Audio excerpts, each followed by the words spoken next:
Alors aujourd'hui, on va faire une tarte aux épinards, jambon, fromage, œufs. Pour ça, vous avez besoin de 2 pâtes feuilletées. Prenez de l'industriel, c'est largement suffisant. Vous avez besoin de 500 g d'épinards hachés, un jaune d'œuf dilué avec de l'eau pour pouvoir faire la dorure, 4 œufs, 4 à 5 tranches de gouda jaune, 4 à 5 tranches de jambon cuit ou désossé comme vous préférez et un petit peu de beurre. On commence par badigeonner le plat à tarte de beurre pour pas que ça colle. C'est plus facile avec un pinceau, mais en fait comme vous voulez, vous pouvez prendre du Scottex. C'est pareil, hop. Par contre c'est super important qu'il y en ait partout parce que sinon après c'est un petit peu compliqué. Alors on prend simplement, voilà, on la pose sur le plat. On essaye que ce soit bien fait, que ce soit assez homogène. Voilà. On profite de la feuille pour bien faire adhérer la pâte à la platine. Et une fois que c'est fait, on enlève le papier sulfurisé. Une fois qu'on a mis la pâte feuilletée, on prend une fourchette, on pique comme ça, sans faire trop de trous. Voilà, on prend les épinards, on met dedans et on étale. 500 g d'épinards, c'est plus qu'assez. Pour ça, j'ai pris des épinards surgelés. J'avais pas le temps de les faire frais aujourd'hui, mais d'habitude je les fais quand même frais. Mais quand c'est haché pour une préparation, c'est beaucoup plus facile de prendre des surgelés. Au moins, ils sont hachés mécaniquement. Et c'est beaucoup plus facile à étaler, il n'y a pas de branche, il n'y a pas de fil, c'est plus agréable aussi pour manger. Donc voilà, on met les 500 g. Faites attention de ne pas prendre le liquide, parce que le liquide pourrait rendre la pâte un peu trop humide. Au préalable, bien évidemment, on a fait préchauffer le four à 220 degrés pendant une demi-heure.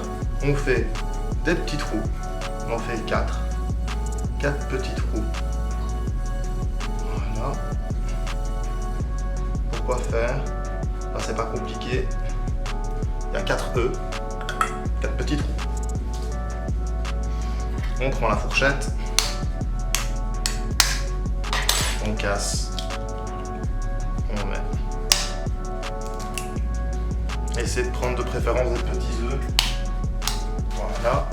Puis sa main, on prend du gouda, on met une tranche comme ceci, une autre tranche.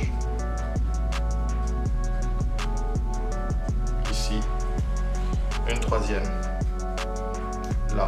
On prend un couteau, on coupe et on vient remplir le petit trou où il n'y en a pas. Voilà, et on coupe les tranches de jambon en deux. Comme ça on se sert de l'arrondi pour épouser le reste de la tarte.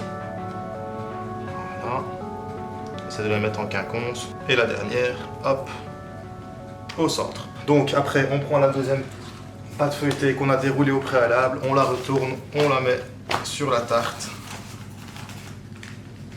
On enlève le papier sulfurisé, on fait les bords.